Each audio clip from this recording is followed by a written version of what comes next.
Welcome to my home! Hi, I'm Cindy Merritt and I'm your local real estate partner. And just like you, I live, work, and play in the Richmond, Virginia area and all around our wonderful surrounding counties. Okay, so you see them on the road all the time. Today we're going to get to know them. This is Andrew Mann and you are a member of RABA. Yes. Yes. Richmond Area Bicycle Association.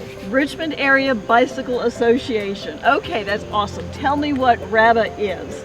RABA is a club that encourages people to get out on their bikes and ride.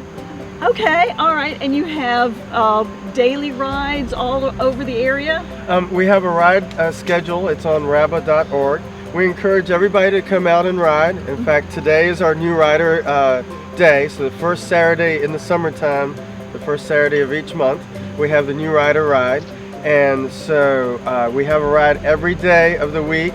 And every Saturday morning we have the Ashland breakfast ride at 8:30. Okay, awesome. So this morning we're going to see a bunch of people who have not ridden in a pace line, and so they're going to be learning how to ride in a group up and down through. Where are you going today? Out to Ashland. Out to Ashland. Okay, all right. Now, is it all age groups? What's your age range? It is. It's all age groups. We've got a couple of really young ones that are like 8 or 12 that come out and ride. We have a lot of seasoned riders, and so what happens is we get a lot of our seasoned riders to put together a group of folks that are riding at the same speed, and then we don't worry about the age. Okay, all right, so age doesn't matter, it's how fast you're riding. Right. And what's the typical speed for a new rider versus a seasoned rider? Well, it varies a lot.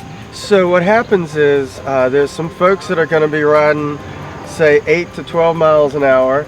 Okay, so this is No Drop Chuck, and I have heard so much about you. Tell me why that's your nickname and about the new rider ride. Well, what happened when I started with RABA, it was a lot of different paces, but there wasn't a lot of the D pace and the C pace. That's the 8 to 10, 10 to 12. Oh, 8 to 10 miles an hour, Yeah, and 10 to 12 miles an hour, okay. Because what happens is, once you do that and you ride 10 rides or so, what happens is you're moving up into the B's.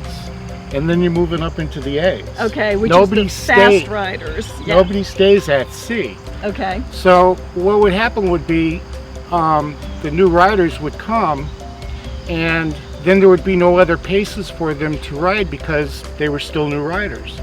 So I started to do a lot of C-pace rides, and I'd put down no drop, because the biggest fear of a new rider is that they're going to get lost.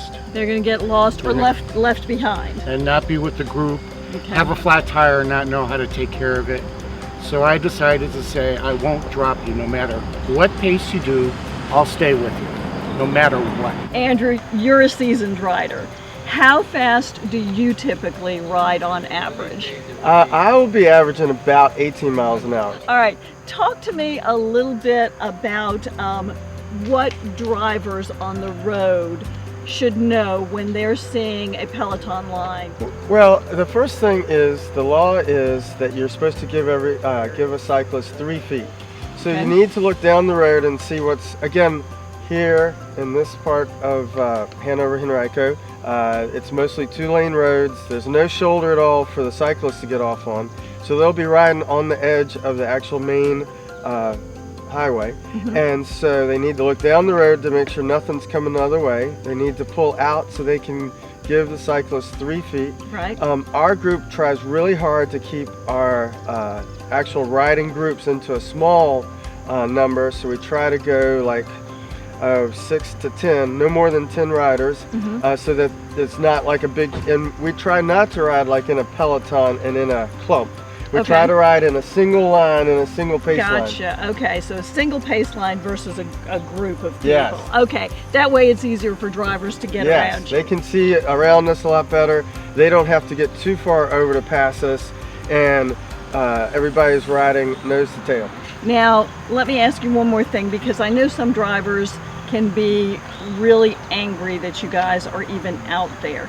You have absolute right to be out there just as a driver does. That is correct. According to the Commonwealth of Virginia, we are a vehicle. So we need to obey all the traffic laws just like a vehicle, but we have as much right to be out on the roads.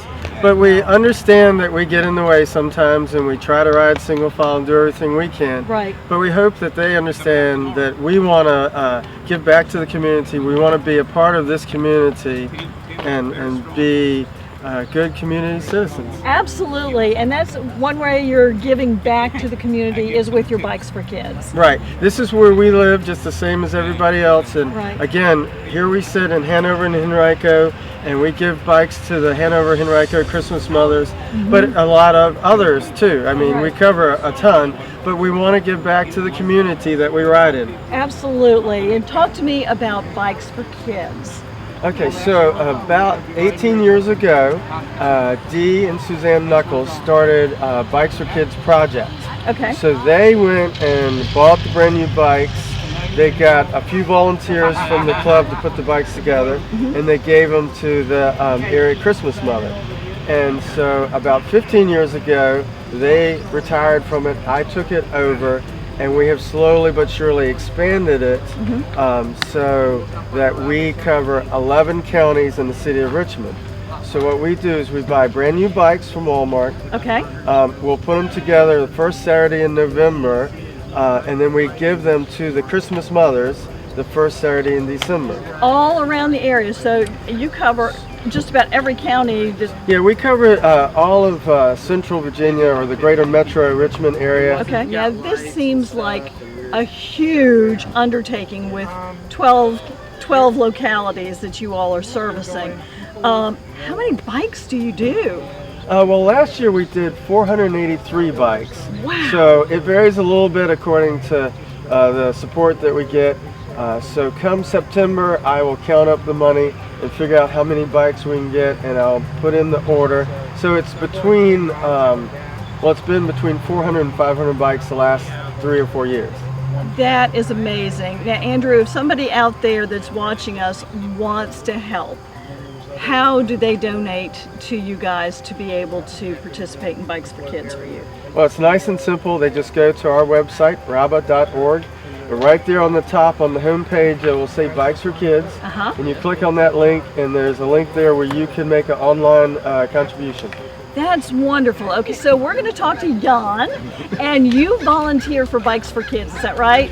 That is correct. Okay, Yeah. talk to me all about volunteering and what you're doing out there. So a lot of us are involved with the Richmond Area Bicycle Association and the Bike for Kids program. Okay. It's a great program that gets us together for some fellowship and fundraising to create the funds to buy bikes, and then as we come into the November-December season, we get together a couple of times to assemble hundreds of bicycles. So now you have the camaraderie. When you're riding a bike, there's not a lot of social time. You're moving fast and working hard. So it's nice when you have an opportunity to get together and do something for a good cause. It's also a great thing as you think about it, having recently retired. You need to have hobbies and charities and things you're doing once you retire, so you don't fall into boredom. So it's a great opportunity. And lastly, I think if you ever stop and talk to a cyclist, you'll find it just draws a unique crowd of people that always have a story. It's like those Russian dolls or an onion. It takes years to kind of figure out the layers behind the people that ride. Okay, yeah. So that's my plug for Bikes for Kids and supporting the endeavor. Thank you so much. Thank you. All right, we're back from watching these guys ride their bikes 40 miles. And if you are interested in riding with RABA, check out their website, and please check out their website for Bikes for Kids and make a donation. Come down, make yourself at home any day of the week with RABA, and you'll be really glad you did.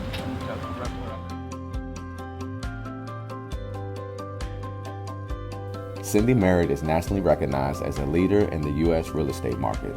Of the more than 35,000 realtors in Virginia, the American Institute of Real Estate Professionals consistently ranks Cindy in the top 10 best realtors in the state.